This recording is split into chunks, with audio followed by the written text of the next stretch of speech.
Hey, what's up, guys? It's me, Floyd, and we are back for another episode of Into the Badlands.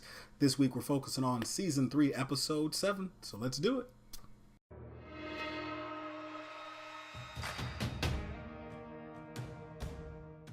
Per usual, we are focusing on fights, story, and then my thoughts of where the season is headed. And with this being the episode before the season finale, there is a lot to get into, so let's dive right in on the fights. The first fight, we actually see that the Widow and Gaius, which is Chow's brother's name, I've been calling him Chow's brother for like the last 6 episodes, but Gaius and the Widow are actually having a conversation with Silver Moon and Lydia, and then when they all break and go their separate ways to handle their aspects of the plan, that's when we find out that there are some traitors in the COG unit and the Clipper unit for the Widow who actually take over the camp, and they attack Gaius and the Widow. And I think it would be a more interesting fight, but the Widow didn't have a weapon, Gaius didn't have a weapon, so they're doing hand-to-hand combat against all these people with swords and crossbows, and sure enough, they get gassed. They start to pass out, and I basically call it getting gassed and kick ass, because they got gassed and then they got their ass kicked. They got kicked right in the face, and I think the Widow got hit with a bat by no other person or none other than Ren, of all people, who, if you remember a few episodes ago when Sunny had to go through the sniper alley or whatnot, Ren actually got shot in the leg. Baji saved her using his abilities to kind of stall the speed of the poison on the arrow, and she was really mad about that, really frustrated that she wouldn't be able to do anything or participate in anything. She actually comes back with a mimic or a fake leg from thigh all the way down, and she looks like she's fine. Doesn't seem like she'll be able to do much fighting, but she's definitely very charismatic and leads a group. She's leading some of the traitors from the guy who thought Sunny was the regent and slit the other guy's throat. I don't know his name. Thought he wouldn't be in any more episodes, but they're working together. They're in cahoots. And the fight itself's pretty quick. You see that if Gaius and the Widow had weapons, they might be able to do more than just kind of fight back and actually win this battle. But once they're gassed, they go weak and they fall. And that's pretty much the end of this battle, so they end up in a cage. Excuse me. And then, per usual, we get 2 fights this episode. The next fight is actually when Sunny and the River King are talking, and the River King betrays Sunny once again. And sure enough, he's got these guys here in black and red, which we'll get to them in detail a little bit later in the actual story. But these guys in black and red show up to take Sunny away, and you find out that they're pretty good at fighting, and they've got some pretty cool weapons, a little ball and chain action going on, and it's a good battle, but again, no match for Sunny. He definitely holds his own, and like I said, I don't see anything happening to Sunny unless it is in the season finale, and it is either the Pilgrim or MK who does it. Anybody else is just there to kind of show us more of Sunny's skill and how awesome he actually is. So overall, the 2 fights, while they weren't the longest in the world and they weren't the big group battles we're kind of getting accustomed to, they were pretty good. Definitely not filler fights. They were there, and they showcased the skills of the characters from Gaius, the Widow, and Sunny. And it was pretty cool to see those battles. Kind of tired of the River King. He keeps showing up at the most inopportune times and causing the most crazy points in the episodes here, so just kind of want him to die to die off, and we'll get to that in a moment. But like I said, the fights once again pretty good. They weren't the best of the season, but they were a really well choreographed. I do like the group battles when you've got 2 people going against like 6 or 7. Those are pretty cool. But this time around, we got some individual fights or some unbalanced fights to where there's no chance you're going to win, and Widow and Gaius got gassed. So, fights good. Story, on the other hand, was it good? I don't know. When we start the episode, if I'm not mistaken, we start with the Widow, Silver Moon, and Lydia, Tilda discussing what they should do about Chow and her army and how they should approach the next battle, or whether or not they should just call it all off and somehow put an end to the war. And you got kind of a division between people. Lydia and Moon stay behind and talk for a second. You can tell Lydia is trying to find a way to get the war to be over, and Silver Moon says he can't go forward without his honor, so no matter what happens, he has to have his honor intact, which means he will follow his Baroness, the widow, through thick and thin, even if he doesn't agree with her. So he's loyal to a fault at this point, because Lydia's starting to show some interest, but she is a treacherous woman, so who knows, she might have just stabbed him in the back once they got all cozy. And after the actual betrayal from Rin and the young guy whose name I don't know takes place, they lock the widow and Gaius up in the same cage that MK was in earlier. And while being in there, the widow kind of starts to come to the revelation that maybe she is handling things wrong and this has gone on too long, but she knows she has to keep pushing forward, and Gaius kind of reinstills that. They have a moment, looks like they're going to kiss, and then Rin and the young guy come in and actually break all of that up. And in doing so, Gaius thinks that he can snatch the crossbow from the young guy. He fails miserably and gets shot in the shoulder and goes down. And we see a really close moment between Gaius and the widow when she takes the arrow out, and they're discussing how things could have been. You know how those. I tell my kids, every TV show or movie has some kind of guy-girl, guy-guy, whatever, some kind of a love story that's either underlying or it's the main focus, and you can't escape pretty much any show without there being some ongoing love interest between some characters, whether it's one of those, I hope they get together, or wow, that was pretty obvious, or man, they're already together. There's always some kind of a conflict with relationships of the romantic type. So that was the one that is kind of growing here, and we'll see where that goes between the widow and Gaius. Other than that, they eventually get the upper hand.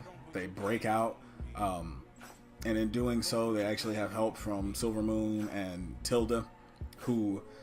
So let me make sure I get this correct, because I was kind of mad at Lydia. Lydia, after the discussion with Silver Moon, decides she's going to take matters into her own hand when the traders are taking over. So Silver Moon and Tilda are gone.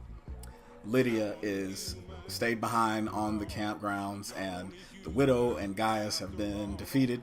Lydia's hiding out. She meets up on accident while peeking out of a door. One of the traders sees her and is like, "What are you doing?" And like most guys they portray in these situations, instead of like taking her directly to the rest of the group, he decides, "Ooh, you got a pretty mouth," that he's going to do something inappropriate with her and tells her to get down on her knees, which puts her in prime position to stab him all up in his guts. He deserved it. I just don't understand why we keep leaning on the fact that if a guy has a girl in an awkward position, the first thing he's going to do is try to have sex with her. I guess the last thing I want to do is to have weird sex with somebody who's unwilling, like totally unwilling. I get pretending to be unwilling, like role play, but it just seems out of place on this show, and he got killed. It was what he deserved. And then from there, Lydia actually goes to talk to the leaders of the trading group, Ren and the young guy. And in doing so, she says, "Look, there's no way Chow is going to believe that this seal and signature comes from the widow if I don't deliver it." So they give her a timeline to take the seal and signature to Chow, and they tell her to be back by sundown, and then let Chow know that if they don't have a message by sundown the next day, that they will actually send the head of the widow, which I don't think would help any, because then it just shows that the widow's not in control and there's anarchy everywhere, and Chow can come in and just take over. So in doing so, while Lydia is leaving to deliver this message, she runs into Silver Moon and Tilda, who have realized there's an ambush taking place based on one of the checkpoints they went to where their men were all wiped out, and they found out there's some traitors in the group. So they turn around and they're waiting to see who comes by. Sure enough, it's Lydia. They kill the guys Lydia's with, and they're about to take her in, and she's like, "No, I'm not trading. I just knew that this was the only way I could get a message out without being caught." So they turn around and go back with Lydia. They take back over the camp.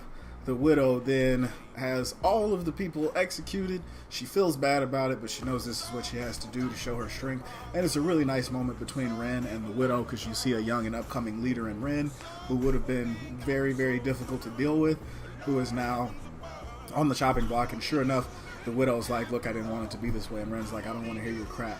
Just live up to what you said you would be and be the leader you said you were going to be and end this war." And the widow's like, "You have my word." She's like, "I don't want your word," basically. And then she tells her don't put the mask on while they shoot her, so that she can stare at everybody while she's dying, I guess. That's the cool way to go out. I don't know if I want to see the arrows coming right at me, but At the same time, maybe I'm not a G like she is.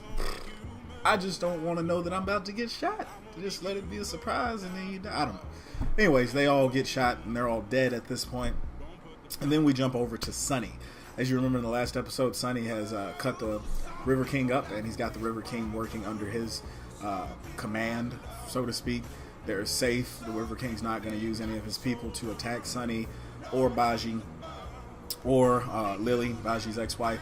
But what we end up with is a situation where Sonny then has to travel inland to meet with some guy who was on the boat that Lily has, which is the boat Sonny was on as a kid. So let me make sure I get this right. Sonny was on the boat Lily has when he was a kid. That's how he got to the Badlands. While he was on that boat, most of the people on there were killed except for him and one other person. The other person was stabbed with an axe in the head and lives on the inland or whatnot, and everybody thinks he's crazy because of the stories he tells about being on that boat. So Sonny goes to meet with him, talks to the guy. The guy immediately recognizes Sonny as the kid who was on the boat, and then drops the bombshell that, yeah, your sister was really protecting you, mad serious. And it's like, wait, Sonny has a sister? And even Sonny's like, I have a sister? I can't even remember her face. And it's crazy because nobody knew he had a sister, but now we know Sonny has a sister.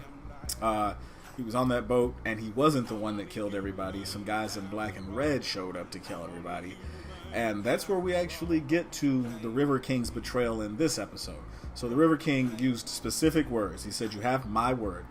You are safe from my men as long as you guys are here. You, your son, Baji, Lily, you and your people are safe from my men as long as you're here. And then as soon as Sonny leaves, River King makes the call, and it's not his people that Sonny has to worry about. Because when Sonny gets back, he's talking to the River King, says, everything's good, or we're going to be able to take this boat and not have you follow us. And the River King said, like I said, you're safe from me and my men. But these aren't my men. And then the guys in black and red hop out, and like I said before, they have pretty cool weapons. Sonny actually, I believe, possesses one of their weapons. It's like an axe that's made out of some pretty cool material. And these guys show up with the ball and chains that are all black. And it's, like I said, a really cool fight. Sonny prevails, gets rid of the guys, and then he basically states, look, I'm tired of you, River King, so you got to go. And he shoves the River King onto a big spike and just leaves him there. And it's like, man, that sucks. River King's dead as a doornail. And it was I guess a cool death, not really suspenseful. River King's not one for fighting, so it wasn't going to take much for Sonny to get rid of him. And then that's kind of where we're left with Sonny. He knows he has a sister. The River King's dead, and that's like pretty much the end of the episode. But if we jump back to the Pilgrim and his people, they're having the funeral for Castor. And I think the one thing the Pilgrim did not count on, since he snapped Castor's neck in the last episode, he didn't think the girl would actually prepare Castor's body. And sure enough, she did. She saw bruises all over his neck, so now she has questions. And she pulls the Pilgrim to the side and says, hey, what happened to Castor? I prepared his body and he has bruises all over his neck, so what's up with that? And the Pilgrim's like, he died from his sickness. He died in my arms when you guys left the room. And I told you she wasn't going to believe that. She's definitely very, very skeptical. She thinks the Pilgrim may have done something. She even tells MK she's not sure who to believe anymore or who to trust. So now that makes it easy for MK to kind of get her on his side because he's the replacement for Castor, whether she wants to say it or not. And the Pilgrim is becoming a little more shady in his dealings, but he's still adamant that these are his people and he'll do anything to protect them because he choked the mess out of that witch lady. I was like, man, slow down, bro. You can't be abusing women like that. But he was very angry, which doesn't justify it. I'm just saying he was trying to show her, hey, you don't tell me how to manage my people. You're the reason Castor is dead, and you're lucky you're not dead. So I think in this particular event, that's okay. He didn't really slap her or nothing. I mean, he choked her, so that's not okay. But you get what I'm saying. In the context of the TV show, it's okay. I wouldn't tell my kids to do it. But Castor's funeral went down pretty well. You could tell something was wrong with the girl when she stepped out without being told to go up and lay down the little, it's not a kaleidoscope, but it had pictures in it. I forget what they're called. They came out when I was too old to think they were cool, but too young to think they were stupid. And now they're using them in this TV show like super awesome, which is, I guess, cool. But she lays that down next to Castor's body, and then they set him on fire. And it's an emotional moment. but you can tell she is not happy about the situation. So it's very interesting, since we know in the season finale the Catalyst, Sonny, is going to meet up with the Pilgrim.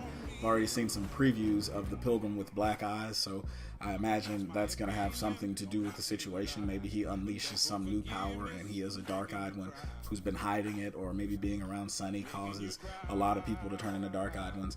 Haven't really looked into it. I just saw the one thumbnail with Pilgrim having black eyes.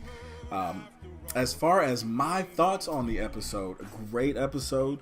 Like I said, I love the way they're building the world. I believe if we do get a season 4, which they better, then it'll be pretty awesome to finally make it to Azra, or make it to whatever the Pilgrim's building, or whatever is coming of all of this, to see where MK goes, how the Widow pans out, if the war actually ends, and when it ends, if and when it does end, what happens next, because you've got all these people who are kind of left as outcast after the war is over. You're no longer a Clipper, but you've got great skills at killing people. You're no longer a cog, but they still need people to pick cotton or poppy seeds or whatever it is in the poppy fields. So there's a lot of questions that most likely won't get answered in the season finale, and I'm fine with that as long as we do get a season 4. You hear that, AMC? Renew this, or I'll just continue watching more of this. So get it together. Other than that, guys, be sure to drop a like.